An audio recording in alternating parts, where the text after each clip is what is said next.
আম্মু আমার অনেক ক্ষুধা লাগছে। তো আমি জানি না তুমি কি পাকাবা, আমাকে একটা নুডলস পাকিয়ে দাও। আমার অনেক না দুটা। ভাইয়া একটা নুডলস খাবে? ইব্রাহিম না না ওকে বলো না, ওকে বলো না, ওকে সব খাওয়া বলে। সন্ধ্যা হইলে তোমার কিছু না কিছু খাইতে। তুমি না বাবার কাছে 20 টাকা রাখছো? থাক ওটা নিয়ে, আর বাহিরে যেটা খাবো এটা পাইনি। আজকে ভাবছি একটু নাস্তা থেকে মুক্তি পাবো, সেটাও তুমি আমারে দিলা না। ঠিক আছে করে দিচ্ছি, ছেলের আবদার কি করা যায়। ঠিক আছে ইব্রাহিম, এই যে চলে আসলাম। বাচ্চার আবদার আর কি করার, তো ভাবলাম নুডলস করেই দিই। তো ছেলে খাইতে চাইছে। কার কার বাসায় এরকম হয় বাচ্চারা সন্ধ্যা হলে আবদার করে, জানায় তো আপুরা। এটা এক কষ্টটা এখন তো আপুরাই বুঝবে। ওর বাবার কাছে টাকা রাখছে, আমি ভাবছি যে ও কিছু খেয়ে নিবে, আজকে নাস্তা বানাতে হবে না, কিন্তু না, ওর আমার হাতের নাস্তা খেতেই হবে। তো আর আমিও তো ছেলে বলছে, আর এটা কি মানে ফেলা দেওয়া যায় বলেন? এর জন্য আমিও চলে আসলাম আমার ছেলের ইচ্ছা পূরণ করতে, ওর জন্য নুডলস রান্না করতে। আর আমার হাতে নুডলস আমার ছেলে খুব পছন্দ করে। তো এই যে তেল দিয়ে দিলাম। ইয়াসিন অবশ্য ঝাল পছন্দ করে না, এর জন্য মরিচ দেই না আর নুডলসে, কারণ মরিচ দিয়ে খেতে চায় না। দেখুন আমি ডিম ভাজি করলেও হচ্ছে আর ডিমটা আমি পুষ করে দিই, কারণ হচ্ছে ও ডিম পুষ খায়। ডিম মানে পেঁয়াজ মরিচ দিলে খাইতেই যায় না।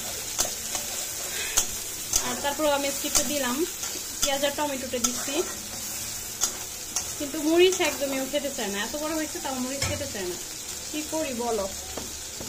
এখন থেকে যদি মরিচ খেয়ে অভ্যাস না করে, আবার মাঝে মাঝে যখন পোলাও বিরিয়ানি রান্না করি ওইটাতে ঠিকই আবার খাবে।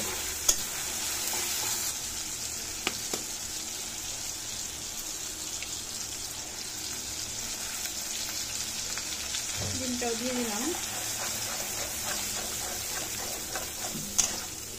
বিকাল হইলেই নাস্তা।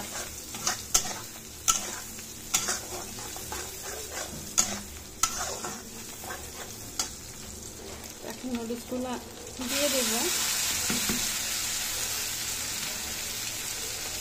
একদম সিম্পল রান্না, কারণ আমার ছেলে এভাবেই খায়। আর বেশি মশলা দিলে সস টস দিব, এগুলো দিয়ে তেমন একটা পছন্দ করে না, এভাবেই ও পছন্দ করে।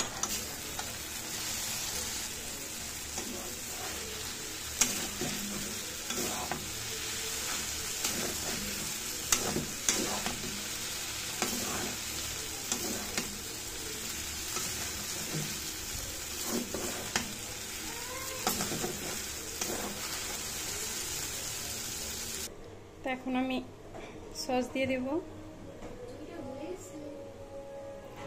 হয়ে গেছে, নিয়ে আসতেছি, চলো নিয়ে যাই। ইয়াসিন এই যারা দুই ভাই খেলতেছে, এই যে নুডলস রেডি। ইব্রাহিমও তাকায় আছে। আচ্ছা ইব্রাহিমকে একটু টেস্ট করাই, গরম বিসমিল্লাহ। মজা। তো ঠিক আছে গাইস, বলবা কার কার বাসায় এরকম হয় যে সকালে সন্ধ্যায় নাস্তা বানাতে হয়। এই যে এটা হচ্ছে ইয়াসিনের। এখন ইয়াসিন আবার রাগ করবে যে ইব্রাহিমকে খাওয়াই দিছি, ইয়াসিনকে কেন খাওয়াই দিইনি। নাও বিসমিল্লাহ দিছি। খুশি এবার দুই ভাইকে একটু খাওয়াই দিলাম, এখন তুমি মন মতো খাও। আর ঠিক আছে সবাই ভালো থাকবা, আল্লাহ হাফেজ। টাটা দিয়ে দাও, বলো টাটা। আল্লাহ হাফেজ, আল্লাহ হাফেজ।